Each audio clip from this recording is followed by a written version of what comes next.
Hello नमस्कार साथियों, स्वागत है आप सभी का आईटी एग्जाम टेक्निकल क्लासेस में। साथियों, एक वैकेंसी निकल के आई है आईटीआई पास छात्रों के लिए।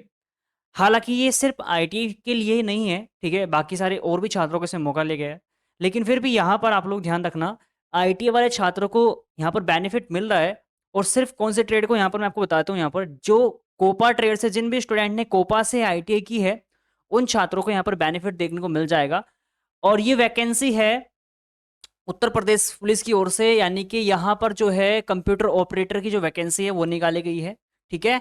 और इस वैकेंसी में सबसे अच्छी बात यह है कि यहाँ पर आईटीआई वाले छात्रों को मौका दिया गया है।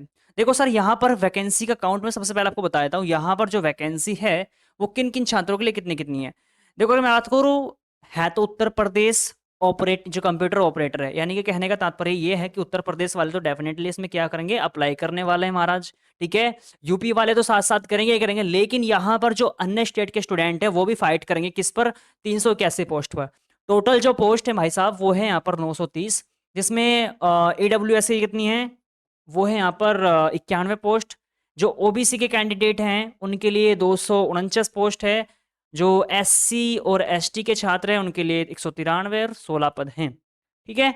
तो क्लियर हो गया। तो पदों की संख्या तो भाई साहब ये हो गई। अच्छा महाराज, अब हम बात करते हैं यहाँ पर अगले पॉइंट के बारे में।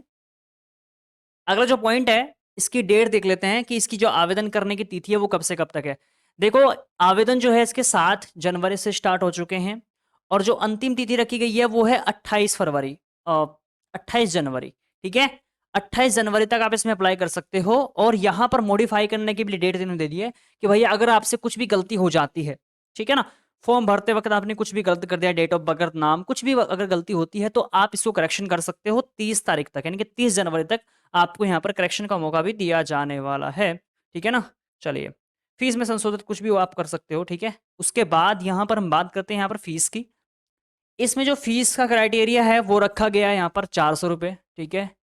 400 रुपये आपसे रखा गया है। और उसके बाद यहाँ पर सबके लिए ही है वैसे तो। ठीक है। यहाँ पर अगर छूट देता तो ये यहाँ पर खोल देता बात को, भैया सबके लिए 400 रुपये इन्होंने फीस रखी है, आवेदन शुल्क। ठीक है। उसके बाद अगर हम बात करें यहाँ पर अगले पॉइंट के बारे में, मैं नोटिफिकेशन डायरेक्ट आपको दिखा रहा हूँ। देखो यहाँ पर योग्यता क्या देख रखी है इन्होंने। मिनिमम जो क्वालिफिकेशन मांगा है, सबसे पहले आपके पास क्या होना चाहिए, 12th होना चाहिए। जाहिर सी बात है इंटरमीडिएट होगा आपके पास। भौतिक शास्त्र और गणित विषयों में के साथ उत्तीर्ण होना चाहिए। भौतिक शास्त्र और यानी गणित, यानी ये कहने का मतलब ये है कि आपके पास पीसीएम होना अनिवार्य है। ठीक है। किसमें? 12th में। अगर था तो अप्लाई कर पाओगे। सेकंड जो क्वालिफिकेशन है, अब भारत सरकार के इलेक्ट्रॉनिक, अब बाकी चीज़ तो उन्होंने पढ़ सकते हो आप लोग क्या कर ले, मैं क्लियर बता रखा हूँ। यदि आप कोपा से हो, यदि आपने कोपा से आईटीआई कर रखी है तो भैया आप इसमें अप्लाई करोगे। क्लियर है। बाकी जो क्वालिफिकेशन, अगर आपकी और क्वालिफिकेशन है तो तुम मांग सकते हो। इन्होंने कहा है कि गवर्नमेंट के द्वारा जो भी कोर्स चलाए जाते हैं, 1 साल तक का आपके पास कम से कम होना चाहिए, तो इसमें आप लोग अप्लाई करोगे। तो कहने का मतलब है कोपा 1 साल की ट्रेड होती है, आप इसमें अप्लाई करोगे 100%, इसमें कोई भी कहने वाली बात नहीं है। ठीक है। बस ये चीज़ ध्यान रखो। बाकी क्वालिफिकेशन और पढ़ना चाहो पढ़ सकते हो, अगर आप इससे अदर उसमें आते हो तो। उसके बाद अगर हम बात करें, यहाँ पर चीज़ें बता रखी इन्होंने क्या क्या चीज़ आपको करनी है, टिप्पणी आवेदन करते समय क्या क्या चीज़ आपको ध्यान रखना चाहिए। और उसके बाद अगर मैं बात करूँ एज लिमिट की, जो मेन चीज़ है, उसके बाद फिर देखो यहाँ पर 18 साल से लेकर के 28 साल तक आपकी एज यहाँ पर होनी चाहिए, कम से कम 18, और अधिक से अधिक आपकी जो है 28 होनी चाहिए। बाकी इसमें छूट भी मिल जाएगी ओबीसी वालों को 3 साल की, और जो SC ST वाले होते हैं उनको तो आरक्षण मिलता ही है। ठीक है भैया। चलो, अगला है भैया यहाँ पर जो पोस्ट है, अगला पॉइंट, टिप्पणी दे रखी है। थोड़ा सा इसको पढ़ सकते हो, पूरा नोटिफिकेशन मैं डाल दूंगा, आप लोग पढ़ लेना। शारीरिक स्वास्थ्य कैसा होना चाहिए, ठीक ठाक होना चाहिए। ठीक है। विकलांग व्यक्ति पुलिस सेवाओं के लिए अर्ह नहीं होंगे, यानी कि जो हैंडीक्राफ्ट लोग हैं उनके लिए वैकेंसी नहीं है। तो अगला इंपॉर्टेंट पॉइंट है, उसके बारे में जान लेते हैं। इन्होंने कह रखा है आपका इसमें लिखित परीक्षा होगी। लिखित परीक्षा होने के बाद फिर आपका इसमें टेस्ट होगा। कौन सा भैया? स्किल टेस्ट, यानी कि आपका टाइपिंग टेस्ट होगा। देखो यहाँ पर सबसे पहले आपके कुल 160 प्रश्न आएंगे। ठीक है। किस किस से आएंगे? एक तो भैया जीके हो गया आपका, एक आपका मानसिक अभिरुचि, तर्क शक्ति, एवं ये मानसिक अभिरुचि और तर्क शक्ति तो एक ही हो गया ना, ये तो रीजनिंग टोटली हो गया। उसके बाद यहाँ पर कंप्यूटर विज्ञान, ठीक है, आपके पास जानकारी होनी चाहिए। हो सकता है इसमें मैथ भी आ जाए। ठीक है। इन्होंने 4 चीज़ें जो मानसिक अभिरुचि है, वो तर्क शक्ति, ये तो उसमें आते हैं ना रीजनिंग में। तो हो सकता है इसमें मैथ भी दें, थोड़ा-सा मेरे को लग रहा है दिक्कत है थोड़ा-सा नोटिफ़िकेशन में। और 1.25 अंक का एक क्वेश्चन होगा, ठीक है? ये आपके पास यहाँ पर पेपर होगा।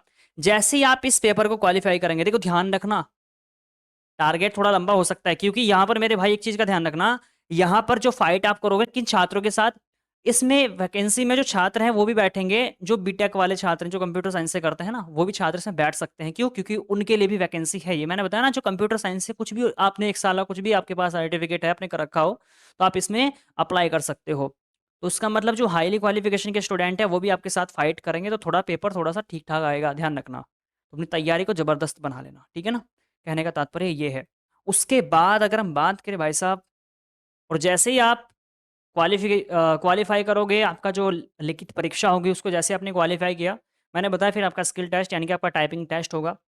कितने यहाँ पर करने हैं आपको, देखो कंप्यूटर की जो गति हिंदी में आपके कम से कम कितने, जो हिंदी में आपका जो स्पीड है, टाइपिंग की स्पीड, वो 25 शब्द की होनी चाहिए 1 मिनट में। यानी कि 25 शब्द प्रति मिनट के हिसाब से आपके पास होने चाहिए। आप 1 मिनट में अगर 25 शब्द आप टाइप कर पाओगे तो आप इसमें फिट हो जाओगे, क्वालीफाई। अंग्रेजी में कितने, 30 शब्द प्रति मिनट होनी चाहिए आपकी स्पीड। ये चीज़ आपके पास यहाँ पर होनी अनिवार्य है। तो ये वैकेंसी है, बाकी इसमें ज़्यादा कुछ नहीं है। जो मेन मेन चीज़ होती है किसी भी वैकेंसी को लेकर के, मैंने आपको क्वालीफाई करके बता दिया बिल्कुल, ठीक है ना? तो अगर आप इसमें इच्छुक हो अप्लाई करने के लिए, आप इस क्वालिफ़िकेशन को फ़ाइट कर रहे हो, आपके पास ये योग्यता है, तो आप इसमें अप्लाई कर सकते हो। कोपा वाले के लिए बेसिकली वैसे वैसे वैकेंसी कमी निकलती है, अब निकल रही है तो अप्लाई कर देना, ठीक है ना? यूपी पुलिस की वैकेंसी है, भाग-दौड़ आपको करनी नहीं, कंप्यूटर पे बैठना है, कंप्यूटर ऑपरेटिंग की होगी ये जॉब, ठीक है ना? तो ये चीज़ें हैं, अगर आप इच्छुक हैं इस वैकेंसी के लिए तो अप्लाई कर सकते हैं। डिस्क्रिप्शन बॉक्स में मैं लिंक डाल दूँगा, इनकी जो ऑफ़िशियल वेबसाइट है यूपी पुलिस की, है ना? वेबसाइट में आपको एक बार तो ये मैं आपको वेबसाइट दिखा रहा हूँ जो ऑफ़िशियल गवर्नमेंट की वेबसाइट है। इस वेबसाइट पे आप आकर के आप जो है यूपीपी pbgovernment.in जो है, इस पर आकर के आप अप्लाई कर सकते हैं इस फॉर्म को, ठीक है? बाकी मैं डिस्क्रिप्शन बॉक्स में लिंक लिंक डाल दूँगा, वहाँ से क्लिक करके भी आप अपनी इस पोस्ट को अप्लाई कर सकते हो भाई साहब, ठीक है? अच्छी खासी पोस्ट है, अगर इच्छुक हो तो कर सकते हो, ठीक है? तो आज की वीडियो को यहीं पर समाप्त करता हूँ। वीडियो पसंद आए तो लाइक करना, शेयर करना अपने दोस्तों के साथ, जो भी कोपा से आईटीआई जिसने कर रखी है, ठीक है ना? कि कोपा वालों के लिए वैकेंसी आप लोग जानते हो टेक्निकल डिपार्टमेंट में बहुत कम निकल रही है भाई साहब, वैकेंसी है ही नहीं। बेसिकली जो इलेक्ट्रिशियन, फिटर, इलेक्ट्रॉनिक, मैकेनिक वाले छात्र, डीजल मैकेनिक, इनको ही मौका दे रहा है। बाकी जो रेलवे डिपार्टमेंट जो वैकेंसी सुना में आ रहा है कि वैकेंसी निकालेगा, उसमें हो सकता है मिले मौका या ना मिले, ये कंफर्म नहीं बता सकते कोपा वालों को। अगर कंप्यूटर ऑपरेटर के इसमें भी कोई पोस्ट हुई, तो हो सकता है फिर मिल जाए। बाकी फ़िलहाल आपको मौका मिल रहा है तो उस मौके को छोड़ना मत, ठीक है? तो चलिए आज की वीडियो को यहीं पर समाप्त करता हूँ, मिलता हूँ अगली वीडियो में, साथ आज के लिए नहीं, धन्यवाद।